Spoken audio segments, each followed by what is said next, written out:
Bom dia, minha gente, estamos aqui na nossa live, no nosso devocional de leitura bíblica e hoje vamos ler Juízes capítulo 6 e capítulo 7, dando sequência à nossa leitura bíblica em ordem cronológica, ao nosso plano, né? E tem sido maravilhoso esse tempo. Nós fazemos também o nosso próprio devocional a partir da revelação do Senhor, né? De Cristo nas Escrituras, então isso tem sido maravilhoso. Estamos caminhando aí, né, nesse livro agora de Juízes, nesse tempo onde governavam os juízes em Israel. Eles já estão na terra prometida. Então, minha gente, vamos lá, porque esse período de Juízes aqui acontece muita coisa mesmo. Situações bem complicadas, inclusive o período mais difícil do povo de Israel. Então vamos lá, minha gente, nós teremos a nossa live hoje e amanhã às 8 horas da manhã, tá bom? Então vamos orar para a gente começar esse tempo. Deixa aí a sua Bíblia, seu material, seu caderno, né, minha gente? E vamos lá.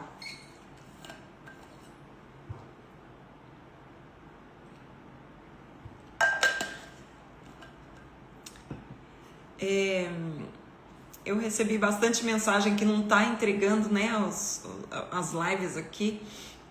Então, por isso que eu falei para vocês deixarem ativado, né, minha gente? Porque senão a gente não aparece, né? Aí tem que ir lá no Instagram e encontrar, tá bom? Vamos dar graças a Deus por esse tempo.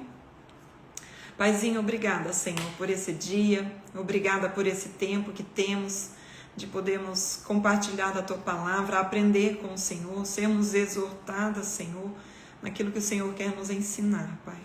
Ajuda-nos, Senhor, que possamos receber a Tua Palavra com o coração, Senhor, quebrantado diante do Senhor. Humilde, Senhor, para receber essa porção, esse tesouro, Senhor, e sermos alinhados à Tua Palavra, Paizinho. Usa a minha vida neste momento, fala conosco, Senhor, ilumina os olhos do nosso coração, do nosso entendimento, para que venhamos crescer na Tua graça, em nome de Jesus. Amém! Amém, minha gente. Então vamos lá, né? Vamos pegar aqui então Juízes. Raninha, bom dia! Bom dia! Ó, tá vendo? Não tá aparecendo, né? Tá vendo, minha gente? Tem que entrar aqui, né? Direto, porque senão não aparece. Ó, Juízes, então, capítulo 6, eu vou ler o capítulo 6 de Juízes na minha versão Almeida, revista e atualizada, tá bom? Então, eu vou escrever aqui, ó, Juízes 6 e 7, tá? Ó, pronto. Então vamos lá, gente, que nós estamos aqui nesse período, né? Gideão vai aparecer aqui, o juiz, esse juiz, né, que fez uma revolução aqui através do poder de Deus, né? Agindo nele. Vamos ver então. Fizeram os filhos de Israel o que era mal perante o Senhor. Por isso, o Senhor os entregou nas mãos dos midianitas por 7 anos. Prevalecendo o domínio dos midianitas sobre Israel. Fizeram estes para si, por causa dos midianitas, as covas que estão nos montes, as cavernas e as fortificações. Olha só que coisa interessante, né? Então, o livro de Juízes, ele vai falar justamente desse período do povo de Israel. Eles já estavam na terra prometida, mas eles não obedeceram integralmente a ordem do Senhor em eliminar, né, dentro de um período de guerras que eles estavam vivendo, em eliminar as nações. Então a gente vai ver, inclusive ainda no livro de Josué, olha só, no livro de Josué a gente vê, né, o que nós vimos lá no livro de Josué? A entrada da terra prometida, a conquista da terra prometida e a divisão dessa terra pelas tribos, certo? Foi isso que nós vimos no livro de Josué, sob a liderança de Josué. Quando Josué morre, né, e aí entra o período do livro de Juízes aqui, do ano 1300 1375 a.C. que inicia aí, tá? O período de Juízes. Então, é um período de 325 anos, mais ou menos, o livro. Ele vai tratar desse período de 325 anos aproximadamente, que é um período devastador para o povo de Israel, onde esse povo vai estar sofrendo a consequência de não ter obedecido à ordem do Senhor. Eles então se misturam com os povos das nações, ao qual eles não eliminaram, né, como Deus tinha dito. Então eles sofrem, e por isso esse período de Juízes há muito sofrimento, muita opressão na terra que eles tinham ganhado, recebido por herança. Deus já tinha feito aquele milagre, mas pela falta da obediência do povo, eles estavam sendo oprimidos pela nação, pelos midianitas aqui, né, como nós estamos vendo, por essa nação dos cananeus. Então, minha gente, olha só, nesse momento aqui, né, a gente viu já os juízes que se levantaram. E o livro de Juízes, então, ele vai tratar sobre ciclos que aconteciam. E realmente a situação no livro de Juízes, nós vamos ver esses ciclos repetindo-se constantemente ao longo desses 325 anos. Que ciclo é esse? Era o ciclo de o povo desobedecia. Ó, vamos ler o ciclo ali que vai ficar bem compreendido para nós. Vamos lá no capítulo 2 de Juízes. Nós já lemos, mas como essa é a primeira live do livro, eu quero colocar aqui esse texto para nós, tá? Então, vamos ver aqui, ó. Capítulo 2, versículo 16, nós já vamos voltar lá, tá? Diz assim, ó: suscitou o Senhor juízes que os livravam das mãos dos que pilharam, ou seja, das nações, né, que oprimiam o povo. Contudo, não obedeceram aos seus juízes, antes se prostituíram após deuses e os adoraram. Depressa se desviavam do caminho por onde andaram seus pais na obediência dos mandamentos do Senhor e não fizeram como eles. Versículo 18. Quando o Senhor lhe suscitava juízes, presta atenção no ciclo aqui que acontecia no livro de Juízes, tá? Ciclo, tá? É um ciclo que acontece no livro de Juízes. Um ciclo não, vários ciclos que acontecem com todos os 12 juízes que foram levantados aqui por Deus no livro de Juízes. Versículo 18 diz assim: quando o Senhor lhe suscitava juízes, o Senhor era com o juiz e os livrava das mãos dos inimigos todos os dias daquele juiz, porquanto o Senhor se compadecia deles antes dos seus gemidos por causa dos que apartavam e oprimiam. A época que o juiz estava governando. Olha só o que acontece. Versículo 19. Sucedia, porém, que falecendo o juiz, reincidiam e se tornavam piores do que os seus pais, seguindo após outros deuses, servindo-os e adorando eles, nada deixavam das suas obras, nem da obstinação pelos seus caminhos. Pelo que a ira do Senhor se acendia contra Israel e disse: porquanto esse povo transgrediu a minha aliança, que eu ordenara a seus pais, e não deu ouvidos à minha voz, também eu não expulsarei mais diante dele nenhuma das nações que Josué deixou quando morreu, para que por Israel a prova se guardará ou não o caminho. O Senhor deixou ficar aquelas nações e não as expulsou logo. Olha só, então o que acontecia nesse ciclo, né? O povo desobedecia a Deus, eles se afastavam, eles eram oprimidos. Veja o ciclo aqui, ó. Eles eram oprimidos, iam lá pro fundo do buraco, pro fundo do poço. Quando eles estavam em desespero total, eles clamavam a Deus. Deus, pela sua misericórdia, levantava um juiz, né? Esse juiz trazia libertação para esse povo. Enquanto esse juiz vivia, o povo obedecia, mas morria o juiz, o povo ia de novo pro buraco. E quando eles estavam num desespero total, clamavam a Deus. Deus, com sua infinita misericórdia, levantava outro juiz. E assim foi acontecendo durante todo esse período de 325 anos. Do ano 1375 a.C. até 1050 a.C., que foi quando Deus levanta, né? Quando começa o primeiro rei a reinar em Israel, que foi o rei Saul, tá? Então isso a gente vai ver para frente. Esse foi o período de Juízes. Então nós estamos aqui em Juízes capítulo 6, em um ciclo, iniciando aqui pela opressão, né, suprema no povo aqui, que o povo estava desesperado. A gente vê aqui que esses midianitas, vocês lembram quem eram os midianitas? Os midianitas era justamente, vamos lá em Gênesis, no capítulo 25. Gênesis 25, vamos lá. Gênesis 25, aqui ó. Versículo 1 e 2, tá? Gênesis 25, versículo 1 e 2, diz assim, ó. Desposou Abraão outra mulher chamada Quetura.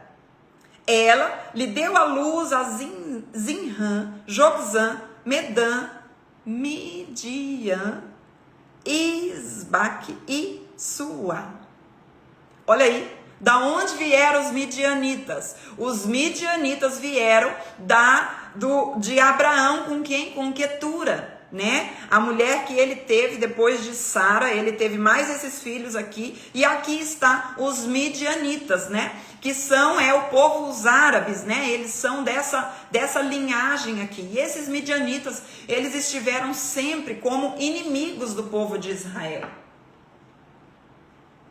Então ali a gente vê, né, o surgimento desse povo, tá, gente? Então, de Abraão e Quetura, tá bom? Então, vamos continuar aqui, então, porque esse era o povo que estava oprimindo Israel num dos ciclos aqui, no momento, né, de baixa desse período. Então, o que vai acontecer? Como nós vimos no ciclo, agora eles vão clamar. Olha aqui. Porque cada vez que Israel semeava, os midianitas e os amalequitas, como também os povos do Oriente, subiam contra ele. E contra ele se acampavam, destruindo os produtos da terra até a vizinhança de Gaza. E não deixavam em Israel sustento algum, nem ovelhas, nem bois, nem jumentos. Então era uma opressão, gente, muito pesada, muito ferrenha contra eles, onde eles destruíam inclusive aquilo que eles plantavam. Era aquilo que acontecia, que eles plantavam, né, e eles não conseguiam colher nada, porque os midianitas chegavam com uma opressão tão brutal que destruíam tudo, inclusive a colheita deles, os animais dele. Então eles estavam vivendo numa pobreza, gente, numa pobreza extrema aqui. Versículo 5 diz assim: pois subiam com seus gados e tendas e vinham como gafanhotos em tanta multidão que não se podiam contar, nem a eles, nem a seus camelos, e entravam na terra para destruir. Olha só, né, a maldade desses midianitas, como eles entravam para destruir não só o povo, como também tudo aquilo que eles produziam. Versículo 6 diz assim: assim, estão me acompanhando aí, gente? Faz um joinha aí, para eu ver se estão me acompanhando. Capítulo 6, versículo 6, diz assim, ó: assim Israel ficou muito debilitado. Olha aí, ó, Israel ficou muito debilitado com a presença dos midianitas. Então, os filhos de Israel clamavam ao Senhor. Olha o ciclo aí, gente. Olha o ciclo, versículo 6, tá vendo? O que está acontecendo com o povo? O povo agora clama ao Senhor. Por quê? Porque eles estão num período que eles falam assim, eles precisam de socorro, né? Então eles clamam a Deus. Aqui começa o ciclo, né? Onde eles vão clamar a Deus. Olha isso aqui. Por causa dos midianitas, tá? Então a gente vê aqui que Israel ficou muito debilitado. Essa palavra debilitada aqui, ela traz o entendimento para nós que eles estavam se sentindo muito inferiores. Olha isso. Olha isso aqui como é interessante a gente estudar sobre isso. Essa palavra aqui, debilitado, né? Ou enfraquecido, depende da tua versão aí. Ela traz para nós um entendimento de que esse povo estava se sentindo inferiorizado. Vai ser a mesma coisa que Gideão vai falar depois, tá? Essa era o sentimento que tomou conta de todos os israelitas aqui, né? Era um sentimento de quê? De que eles eram inferiores ao exército dos midianitas, porque eles chegavam como gafanhotos e destruíam, devastavam tudo. Tá? Olha lá, versículo 7. Diz assim, ó, tendo os filhos de Israel clamado ao Senhor por causa dos midianitas, o Senhor lhes enviou quem? Um juiz? Não, um profeta. Meu Deus do céu. Gente, sensacional, esse Deus é sensacional. Ele enviou um juiz? Não, dessa vez ele enviou um profeta. Meu Deus do céu, isso aqui tem muita coisa para nos ensinar? Tem muita coisa para nos ensinar. Vamos ver se vai ter tempo nessa live. Olha lá, eu vou continuar a ler, daqui a pouco eu volto aqui. O Senhor lhe enviou um profeta. Circule aí um profeta, porque dentro desse ciclo o Senhor não levanta diretamente um juiz. Ele levanta quem? Um profeta. Ele não levanta um juiz dentro do ciclo de Gideão. Ele levanta quem? Um profeta. Quem que ele levanta, minha gente? Escreva aí. Um profeta. Que ele disse? Escreva aí, um profeta. Vamos comigo. Ele levanta um juiz? Não, ele levanta um profeta. Versículo 8 diz assim: o Senhor lhe enviou um profeta, que lhe disse: assim diz o Senhor Deus de Israel, eu é que vos fiz subir do Egito, e vos tirei da casa de servidão, e vos livrei da mão dos egípcios, e da mão de todos quantos vos oprimiam, e os expulsei de diante de vós, e vos dei a sua terra. E disse: eu sou o Senhor vosso Deus, não temais os deuses dos amorreus, em cuja terra habitais, contudo, não destes ouvido a minha voz. Então, olha só, o que está acontecendo? Um profeta. Olha o que está acontecendo aqui. O povo estava em desespero, certo? Eles estavam sendo oprimidos, uma opressão muito dura. E eles clamam então, dentro do ciclo de juízes, eles clamam a Deus por quem? Por um salvador, por um libertador. Olha isso. Eles clamam por um libertador. E Deus manda quem? O libertador? Não, Deus manda antes um profeta. Gente, quando eu estava lendo isso aqui, eu falei, gente, o Senhor é sensacional demais. Ele manda um profeta, por quê? Porque o povo estava clamando a Deus, pedindo um libertador, pedindo um salvador, por quê? Porque eles não aguentavam mais as consequências, presta atenção aqui, eles não estavam aguentando e suportando mais as consequências da sua desobediência. E eles estavam clamando, não, porque eles entendiam que aquilo era fruto do pecado deles. Eles estavam clamando porque eles não aguentavam mais viver naquela situação, naquela opressão. Eles não tinham, presta atenção, a consciência de que eles estavam vivendo aquilo como resultado da sua desobediência. Então, nesse momento, Deus não levanta um juiz para libertar o povo na hora do clamor. Deus levanta um profeta para dizer o motivo pelo qual eles estavam ali, passando por tudo aquilo. Para quê? Para trazer a consciência deles que aquilo é resultado da desobediência. Qual? Vocês não ouviram a minha voz. Versículo 10. Vocês não ouviram a minha voz. Então, gente, quando a gente vê isso daqui, a gente vê que o Senhor, ele traz a consciência daquele povo, o pecado, o profeta, que vai anunciar.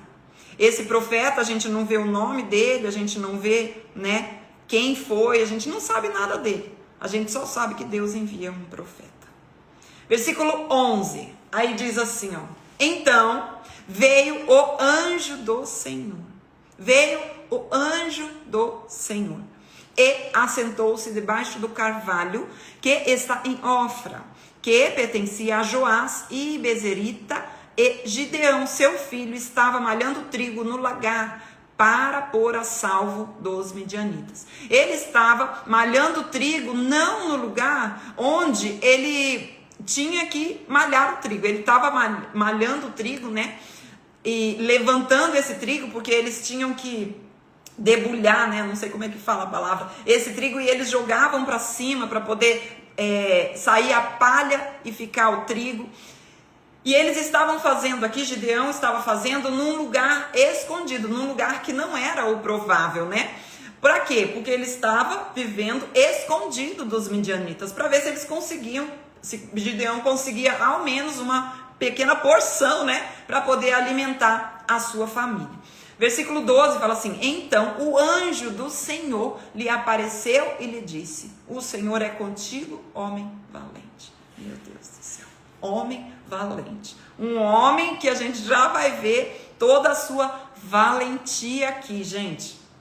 Versículo 13 fala assim, ó: respondeu-lhe Gideão: ai, Senhor meu, se o Senhor é conosco, por que nos sobreveio tudo isso? E que é feito de todas as suas maravilhas que os nossos pais nos contaram, dizendo: não nos fez o Senhor subir do Egito? Porém agora o Senhor nos desamparou e nos entregou nas mãos dos midianitas. Meu Deus, gente. Essa fala de Gideão aqui é a fala que ecoa através das nossas vidas tantas e tantas vezes. Onde nós dizemos para o Senhor, onde nós ouvimos uma palavra, uma ministração, ou lemos na Bíblia que o Senhor é conosco. E às vezes nós estamos passando por alguma situação difícil nas nossas vidas e a gente fala: o Senhor é comigo. Mas como pode o Senhor ser comigo se eu estou passando por tudo isso? Como pode? Cadê Deus? Será que Deus está mesmo? Não é possível que o Deus que eu ouço falar, que é um Deus de amor, esteja fechando os olhos para a minha situação. Cadê Deus? Será que Ele mesmo? Será que Ele está mesmo? Será? Como pode? Se o Senhor é comigo, por que está acontecendo tudo isso? Versículo 14, então se virou o Senhor para ele e disse: vai nessa tua força e livra Israel da mão dos midianitas. Porventura não te enviei eu? O Senhor responde ao questionamento de Gideão: não. Não. Nem todos os questionamentos que nós faremos ao Senhor, Ele vai nos responder. Ele vai nos dizer aquilo que necessita ser dito. Aquilo que não necessita, não precisa. Ele não precisa. Minha gente, deixa eu dizer uma coisa para vocês. Deus não precisa provar para mim e para você a existência dele.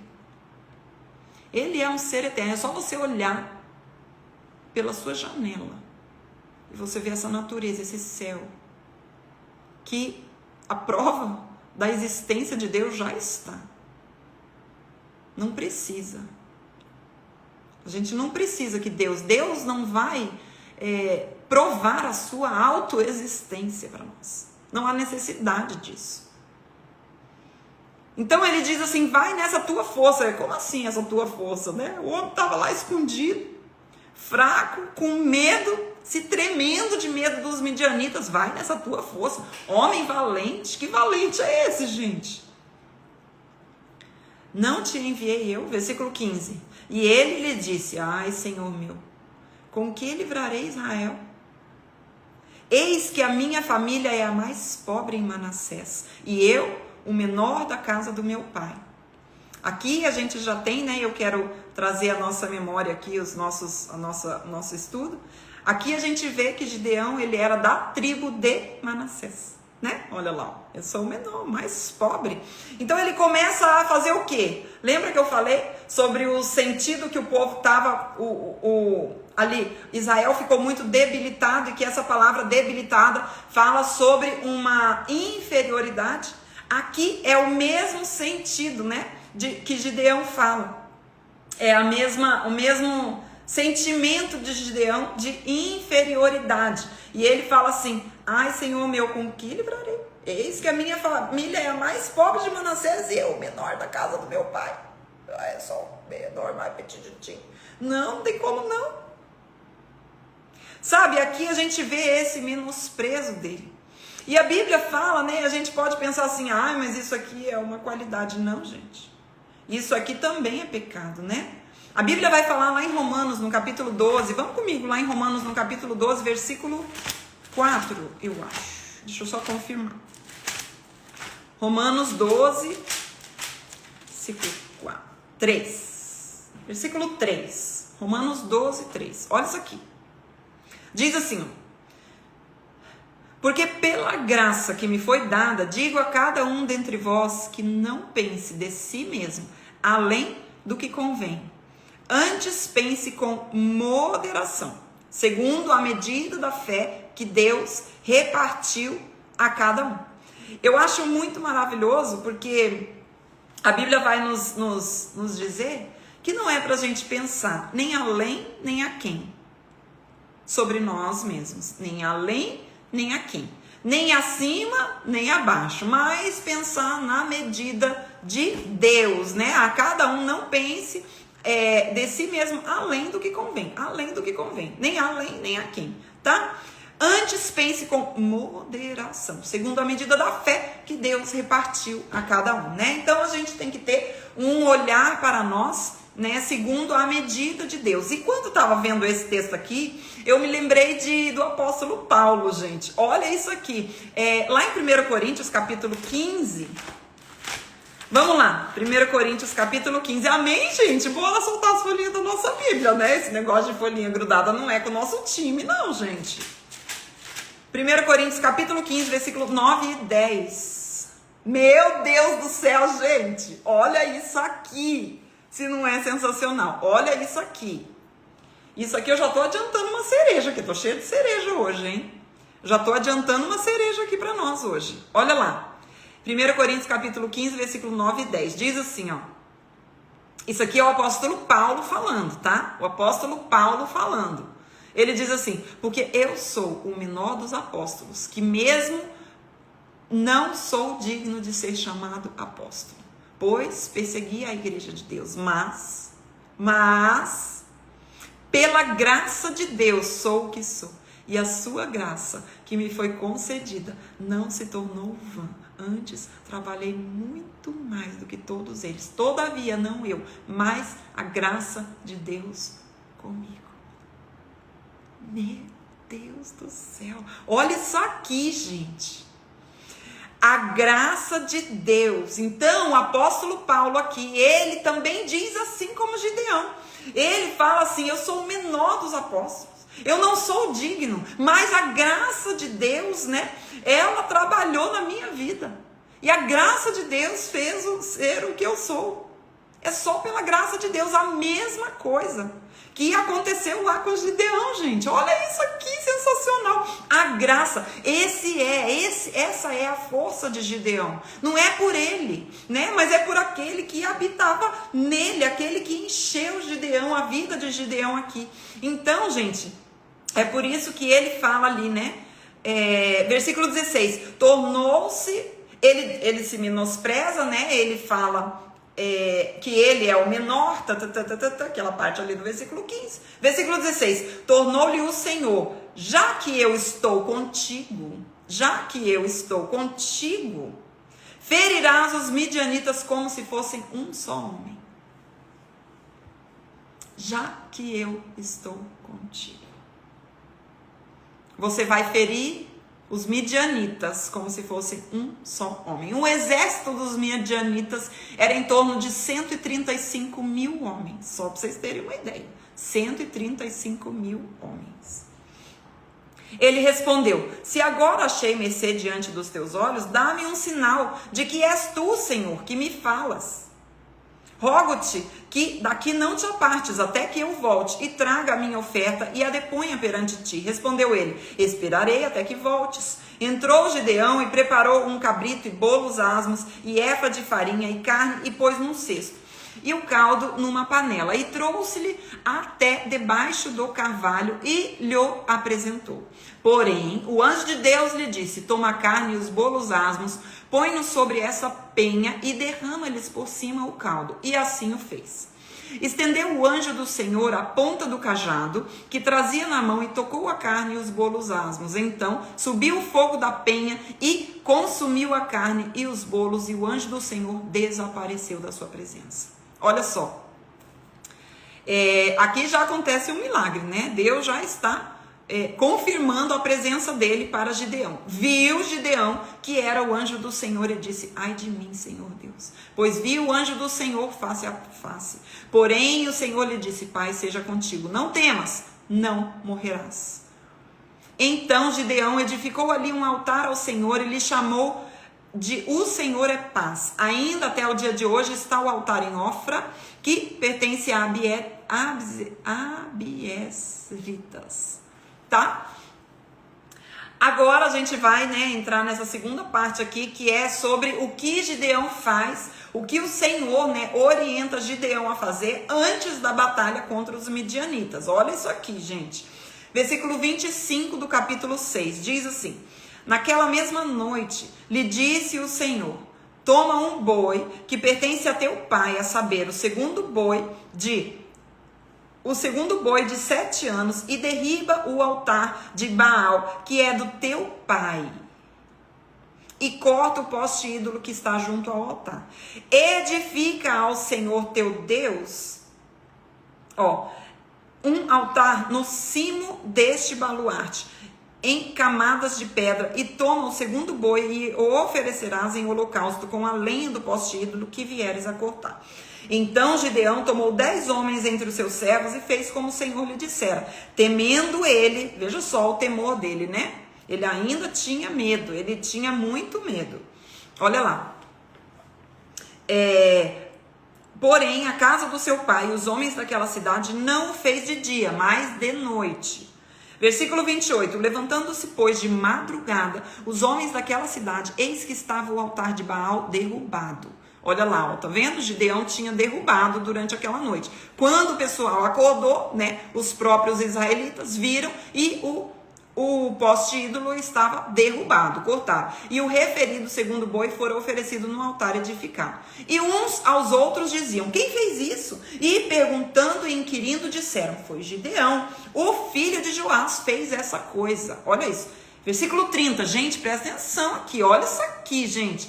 Então, os homens daquela cidade disseram a Joás, leva para fora o teu filho, para que morra, pois derrubou o altar de Baal e cortou o poste ídolo que estava junto dele. O que o povo queria fazer com Gideão? Queriam levar ele para fora, para quê? Para matarem Gideão. Por quê? Porque ele tinha derrubado o poste ídolo de Baal. Gente, vamos lá em Deuteronômio, no capítulo 13. Volte lá comigo, Deuteronômio, capítulo 13, versículo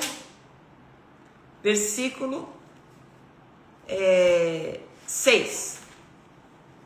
Olha lá. Deuteronômio, capítulo 13, versículo 6. Fala assim, ó. Olha só. Isso aqui, a gente está em Deuteronômio, nas leis que Deus deixou ao povo de Israel.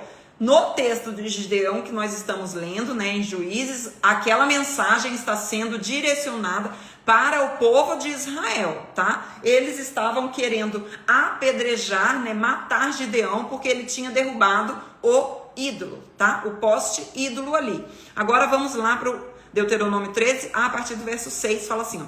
Se o teu irmão, o filho da tua mãe, ou o teu filho, ou filha, ou a mulher do teu amor, ou teu amigo que amas com a tua alma, te incitar em segredo, dizendo, vamos e sirvamos a outros deuses, que não conheceste, nem tu, nem os teus pais, dentre os deuses dos povos que estão ao redor de ti, perto ou longe de ti, desde um até a outra extremidade da terra, não concordarás com ele, nem o ouvirás, não olharás com piedade, não pouparás, nem o esconderás. Versículo 9, mas certamente o matarás. A tua mão será a primeira contra ele para o matar, e depois a mão de todo o povo. Apedrejá-lo-ás até que morra, pois te procurou apartar do Senhor teu Deus, que te tirou da terra do Egito, da casa de servidão. E todo Israel ouvirá e temerá, e não se tornará a praticar maldade como esta no meio de ti. Então, quando a gente volta lá para Juízes, a gente se lembra do texto e da lei que Deus tinha dado sobre as pessoas que se apartassem ou que, né, fizessem essa adoração à idolatria. Eles tinham que morrer. E o que eles estão querendo fazer aqui com Gideão, que foi aquele que destruiu aquele altar? matar Gideão. Para a gente ver como estava, né, a mentalidade do povo nesse período de Juízes. Como o povo estava distante do Senhor. Eles não queriam fazer, não queriam obedecer às leis de Deus. E eles estavam, inclusive, né, vivendo o oposto daquilo que Deus tinha dito. Nesse caso, eles queriam matar o próprio Gideão, que foi aquele que obedeceu naquele momento. Não fazia o menor sentido, para a gente ver como estava o coração desse povo. Versículo 31. Porém, Joás disse a todos que se puseram contra ele: contendereis vós por Baal, livrá-lo-eis vós.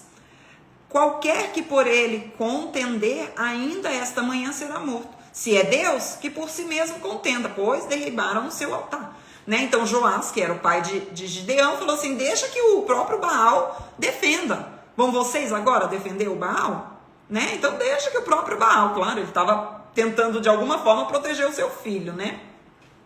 Versículo 32 fala assim: naquele dia Gideão passou a ser chamado Jerubaal, porque foi dito: Baal contenda contra ele, pois ele derribou o seu altar. E todos os medianitas e amalequitas e povos do Oriente se ajuntaram e passaram a se acampar no vale de Jezreel.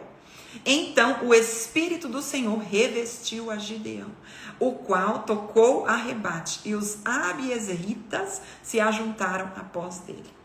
Enviou mensageiros por toda a tribo de Manassés, que também foi convocada para o seguir. Enviou ainda mensageiros a Aser, a Zebulon e a Naftali, as outras tribos, e saíram para encontrar-se com ele. Disse Gideão a Deus: se has de livrar a Israel por meu intermédio, como disseste, eis que eu porei uma porção de lã na eira. Olha isso aqui.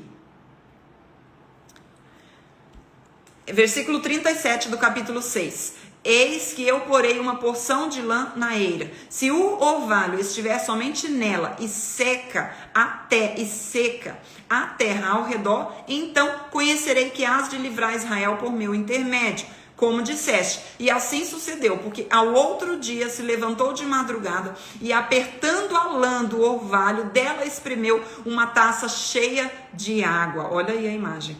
Disse mais Gideão: não se acenda contra mim a tua ira, se ainda falar só essa vez. Rogo-te que mais uma vez faça eu a prova com a lã, que só a lã esteja seca e na terra ao redor haja orvalho. E Deus assim o fez naquela noite, pois só a lã estava seca e sobre a terra ao redor havia orvalho. Gente, olha isso aqui, gente. Esse texto aqui, ele é muito maravilhoso, porque muita gente se embasa nesse texto aqui para buscar sinais de Deus, tá? Então aqui, né, nessa imagem aqui, a gente tem o próprio Gideão, né, espremendo aí essa lã cheia de água, toda a terra ao redor estava seca, né? Ele pediu esse sinal a Deus, e depois o contrário, né, que toda a terra estivesse molhada e a lã estivesse seca, e a Bíblia vai dizer que assim foi como aconteceu. E eu quero falar uma coisa muito, muito importante para vocês, para nós, né? Que é sobre isso aqui, sobre essa busca de sinais. Muitas vezes, minha gente, nós estamos atrás de descobrir qual é a vontade de Deus. A gente vê aqui que Deus fez um milagre aqui diante dos olhos de Gideão. Mas era necessário isso? Não. A situação com Gideão aqui só revela o coração infantil, imaturo dele e temeroso dele. Que mesmo, prestem atenção nisso aqui, isso aqui é bem... eu quero compartilhar com vocês algo bem, bem importante. Olha só. Algo que Deus já tinha se revelado para ele, Deus apareceu para ele, Deus falou com ele, Deus falou que o livraria, Deus disse que agiria nele, o Espírito Santo tomaria conta dele, agiria através dele, e ele ainda pede sinal. Isso revela o quê? Imaturidade espiritual. Enquanto nós, minhas amadas e meus queridos, continuamos caminhando com Deus nos dias de hoje, buscando sinal de Deus para confirmação da sua presença, isso só revela uma infantilidade espiritual da nossa parte. Quando a gente olha para Juízes, quando a gente olha para Gideão, ele ainda vivia num tempo onde a palavra de Deus não estava revelada. Nós hoje vivemos num tempo onde, minha gente, eu não vou caminhar. Quem quer descobrir a vontade de Deus? Quem é que quer? Não é maravilhoso? A gente quer descobrir a vontade de Deus? Quer ou não quer? Você vai dizer assim, eu quero. E eu vou dizer para você, não.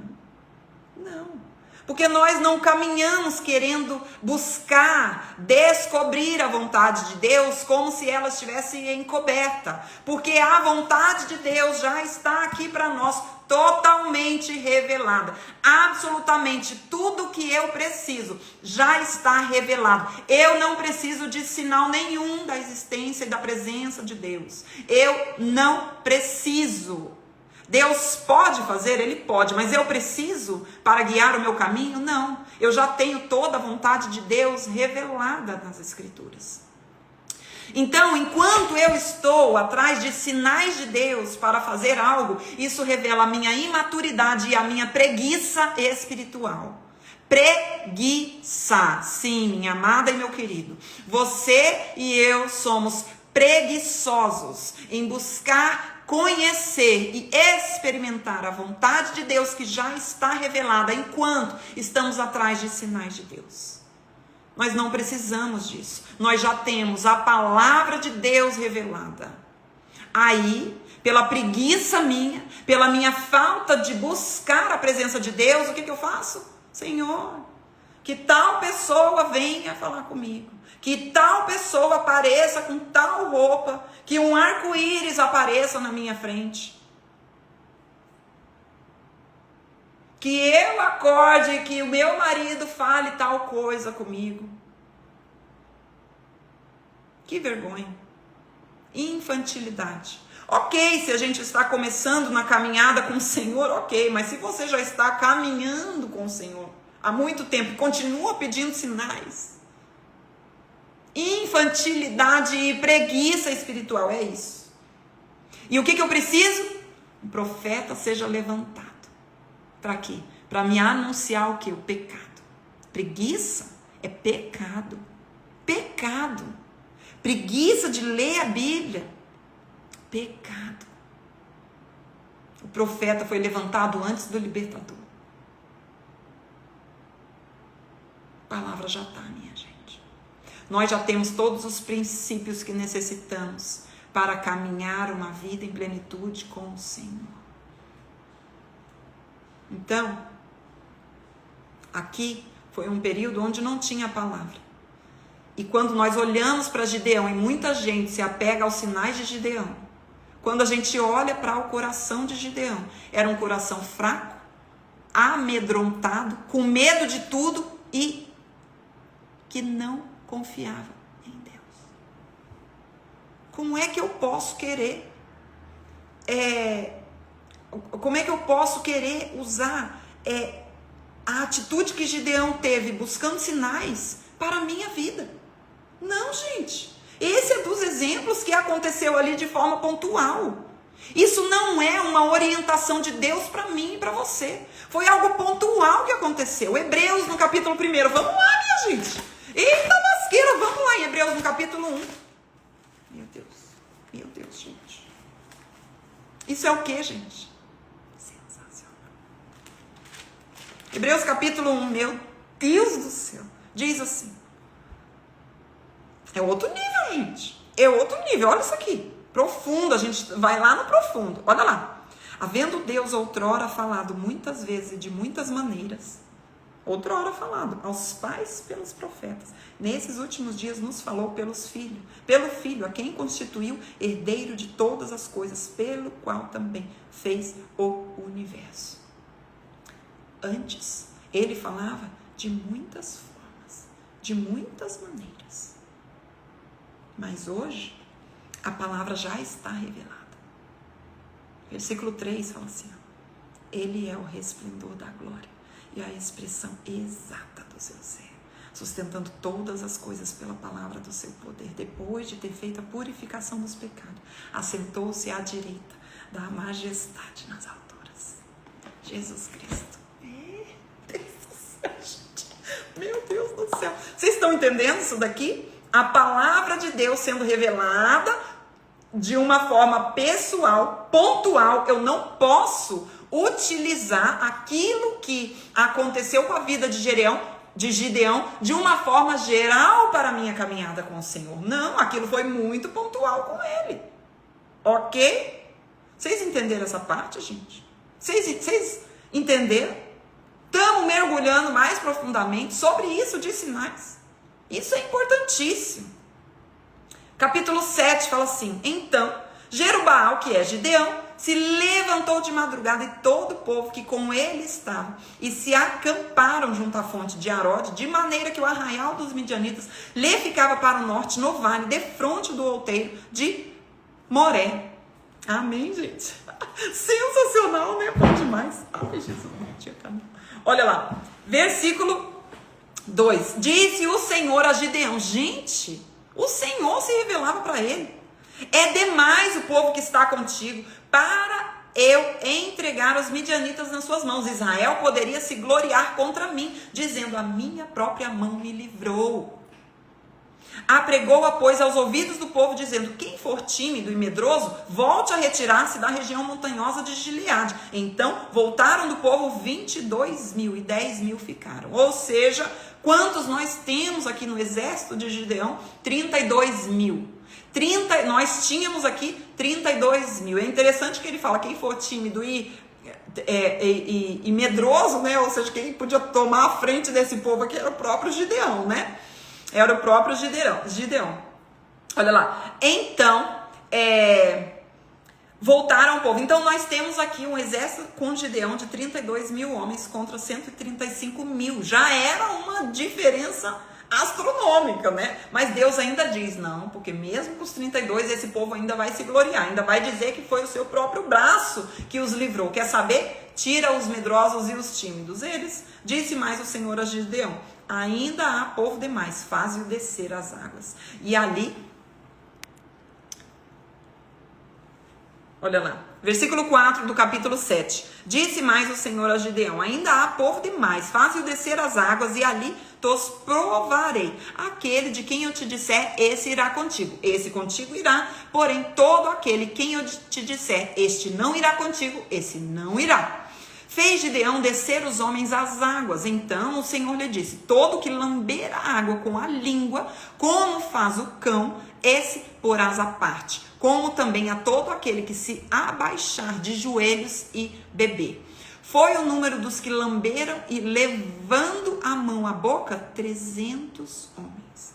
E todo o restante do povo se abaixou de joelhos a beber a água. Então disse o Senhor a Gideão: com esses 300 homens que lamberam a água, eu vos livrarei e entregarei os midianitas nas tuas mãos, pelo que a outra gente toda que se retire, cada um para o seu lugar. Então, o Senhor não dá explicações, tá? O Senhor não dá explicações sobre o porquê ele escolhe aqueles que lamberam a água aí, né? Há muitas histórias contadas aí a respeito disso, se talvez eles estavam mais atentos, né? Enquanto eles lambiam a água, eles estavam mais atentos para os inimigos, ou, né? Então, há muitas histórias contadas, mas a Bíblia não especifica o porquê que Deus escolheu assim, mas assim o Senhor fez, e sobraram então 300 homens. Contra quantos? 135.000. Meu Deus do céu, gente! Gente do céu, a história vai ficando cada vez mais emocionante. Olha isso aqui. Tomou o povo, aí, meu Deus do céu, gente. Versículo 8 do capítulo 7, fala assim, ó.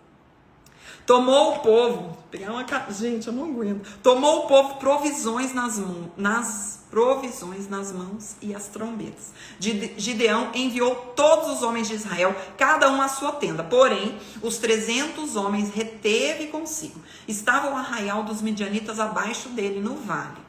Sucedeu que naquela mesma noite o Senhor lhe disse: levanta-te e desce contra o arraial, porque eu entregarei nas tuas mãos. Se ainda temes atacar, Olha isso aqui, gente. Se ainda temes atacar, desce tu com o teu moço puro ao arraial, e ouvirás o que te dizem. Depois, fortalecidas as tuas mãos, descerás contra o arraial. Então, desceu ele com o seu moço pura até a vanguarda do arraial. Os midianitas, os amalequitas e todos os povos do Oriente cobriam o vale como gafanhotos em multidão. E eram os seus camelos em multidão inumerável, como a areia que há na praia. Versículo 13. Chegando, pois, Gideão, eis que certo homem estava contando um sonho ao seu companheiro e disse: tive um sonho, eis que um pão de cevada rodava contra o arraial dos midianitas, e deu de encontro à tenda do comandante, de maneira que esta caiu e se virou de cima para baixo e ficou assim estendido. Respondeu-lhe o companheiro e disse: não é isso outra coisa senão a espada de Gideão, filho de Joás, homem israelita? Nas mãos dele entregou Deus os midianitas e todo esse arraial. Tendo ouvido Gideão contar esse sonho e o seu significado, adorou. E tornou ao arraial de Israel e disse: levantai-vos, porque o Senhor entregou o arraial dos midianitas nas vossas mãos. Então, repartiu os 300 homens em 3 companhias e deu-lhes a cada um nas suas mãos espadas, escudos, não, trombetas e cântaros vazios, com tochas neles. O quê? Não foram espadas e escudos? Não. Foram trombetas, cântaros vazios e tochas neles. Gente, olha. Meu Deus do céu, deixa eu até tomar uma aguinha porque é demais.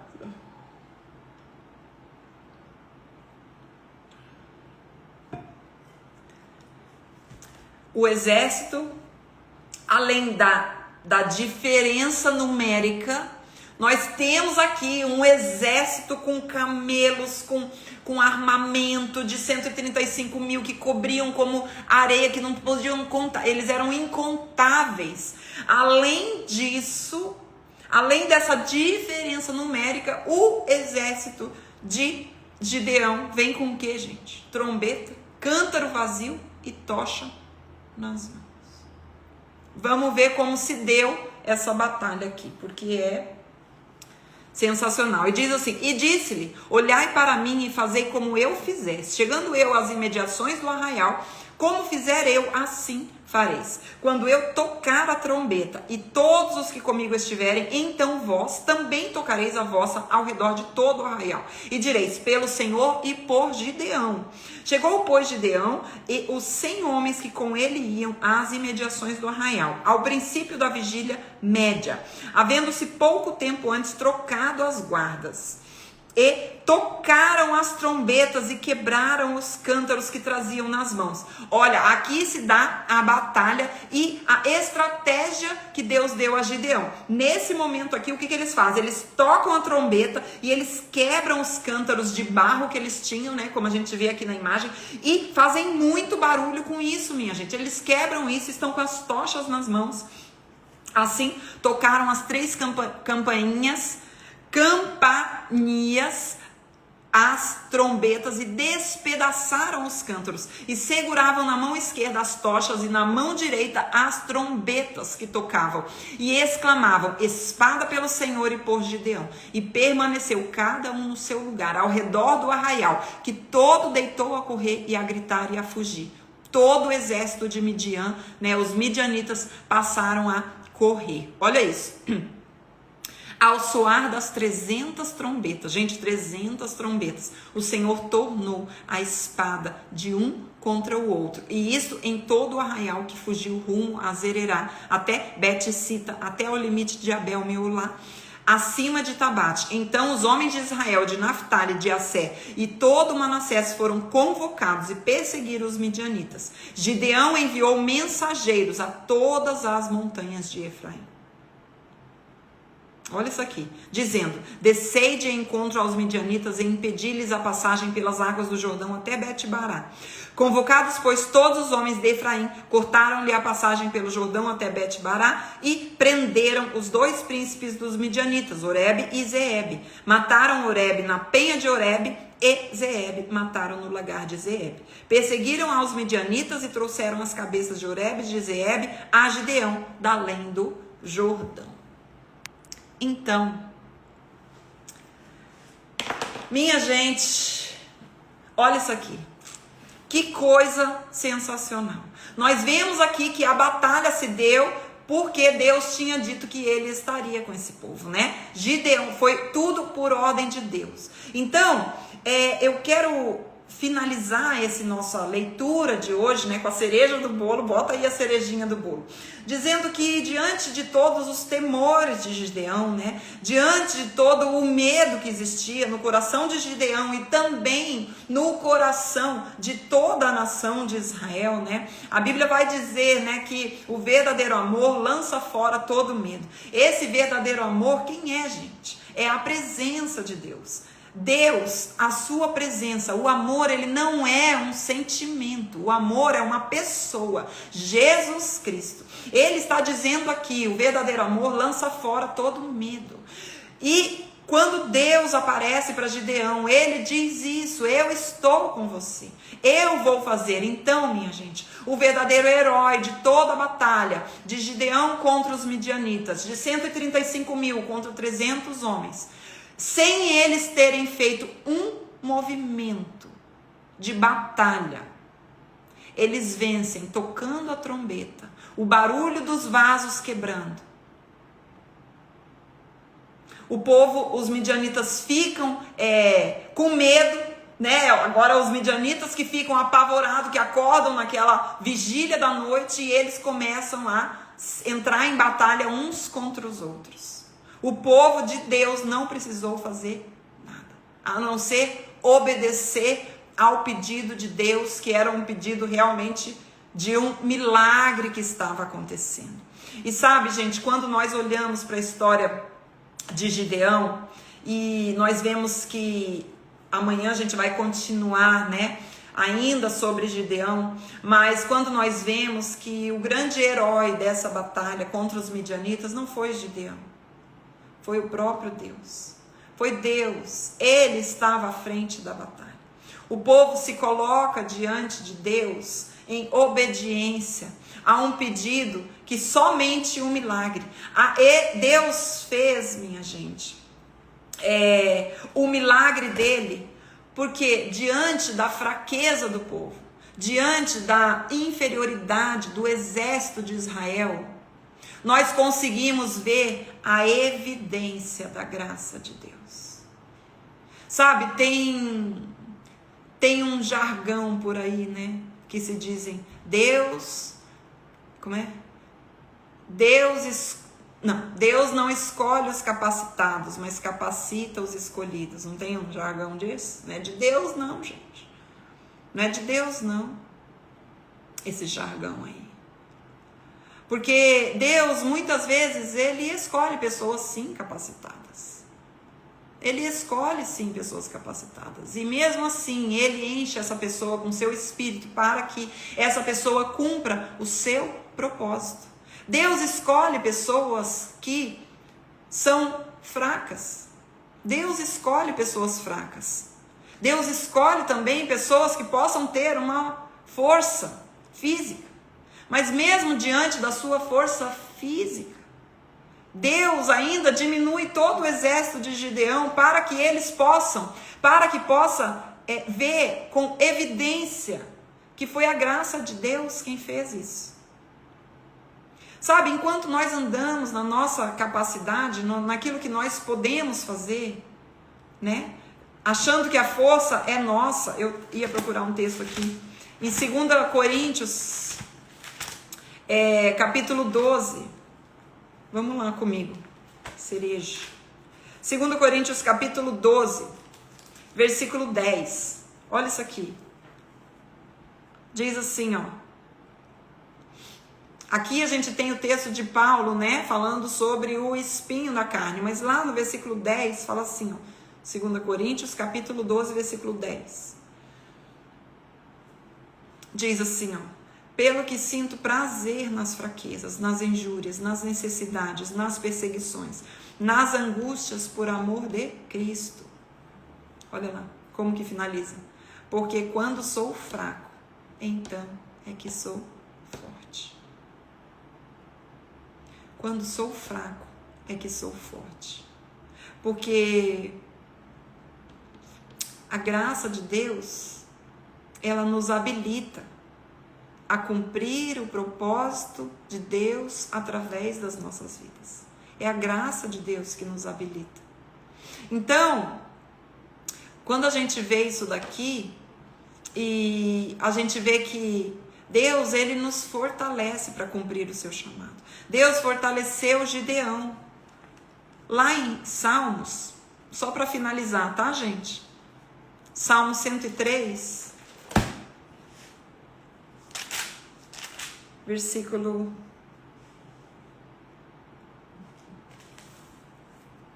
Olha lá. Salmo 103, versículo 13 e 14. Diz assim, ó.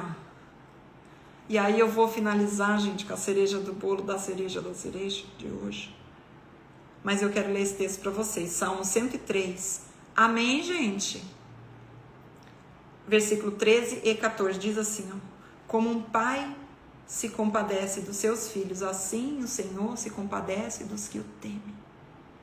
Pois Ele conhece a nossa estrutura e sabe que somos pó. Ele conhece a nossa estrutura e sabe que somos pó. Sabe, gente, quando eu vejo isso aqui, eu vejo que nós devemos sim fazer aquilo que nos cabe, mas nos preparar, estudar, fazer aquilo que está ao nosso alcance. Mas o poder é o poder de Deus através das nossas vidas. Porque Deus sabe que por nós não podemos. Que nós somos pó. E é por isso que a força dele, né, deve agir nas nossas vidas, dentro das nossas fraquezas. Por quê? Porque nós não podemos. Nós somos pó. Nós não podemos. É a graça de Deus que nos habilita. É a graça de Deus que nos habilita para a boa obra do Senhor. Não é porque você é bom, porque você é boa no que você faz. É pela graça de Deus. Então, é por isso que Deus, ele quer que nós olhemos sempre para ele. E sabe, quando a gente vê nessa história de Gideão, e eu já vou pro terminar, essa história de Gideão, ela também aponta para Jesus, né? Porque toda mensagem, eu vou pegar o meu oba aqui já, porque toda mensagem, ela é o quê, minha gente? Toda mensagem bíblica, ela é cristocêntrica. E quando eu vejo aqui que o povo clamava por um Salvador, o povo estava clamando e pedindo, diante do desespero deles por um libertador, Deus manda quem? Um profeta. E aí eu me lembrei quando o povo estava na época de Jesus. O povo também estava sendo oprimido pelos romanos. E Deus levantou quem? Um profeta, João Batista. Aquele que veio preparar o caminho. Aquele que preparou o caminho para que então viesse o Salvador. Aqui nós vemos um Salvador em Juízes, fraco. Um Salvador medroso. Um Salvador que necessitava de provas para confiar na palavra de Deus. Mas depois viria um Salvador perfeito. A história de Gideão e dos juízes fala sobre o reto juiz, que viria para nos salvar de forma perfeita, que é o nosso juiz, é o nosso Senhor e Salvador, que veio, que um profeta falou dele, preparou o caminho. E esse profeta fez o quê? Levou o povo consciência de pecado, ao arrependimento. O que esse profeta fez antes de Gideão? Levou o povo consciência de pecado, arrependimento. Arrependimento. Então aqui eu vejo que está apontando para aquele que viria perfeito, Jesus Cristo. Jesus é aquele que mostra para nós essa diferença astronômica, que nós não poderíamos jamais conquistar essa salvação se não fosse por Ele. Nós somos tão fracos como um exército de 300 contra um armamento de 135 mil. Aquilo que houve de milagres para o povo dos israelitas sob o governo do juiz Gideão estava apontando para aquilo que Jesus Cristo faria na cruz do Calvário. O nosso justo juiz, salvador, perfeito. E é interessante que mesmo antes do arrependimento do povo, aqui em Juízes capítulo 6 e capítulo 7 que nós lemos, Deus levantou o libertador desse povo. O Senhor Jesus morre naquela cruz antes de que nós pudéssemos nos arrepender. É tudo sobre Jesus. Hoje, eu fiz o meu Oba e a leitura me levou para esse lugar de consciência de pecado e arrependimento. Aí eu coloquei no meu caderninho o Oba, a data de hoje, né? 1/4. A leitura, Juízes capítulo 6 e 7. Palavra, eu coloquei 300. Trombeta, cântaro e a tocha. Personagem, Gideão. O versículo que eu coloquei, gente, foi o versículo 7, capítulo 7, versículo 2. Olha lá.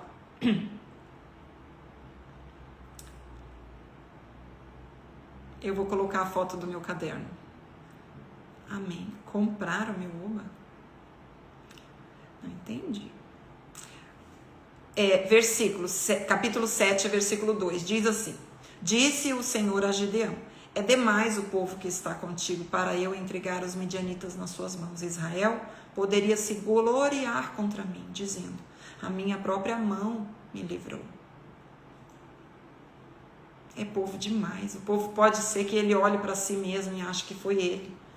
Gente, esse texto aqui, quantas vezes nós fazemos as coisas e achamos que somos nós, que é pelo nosso braço, que é pela nossa capacidade. Misericórdia.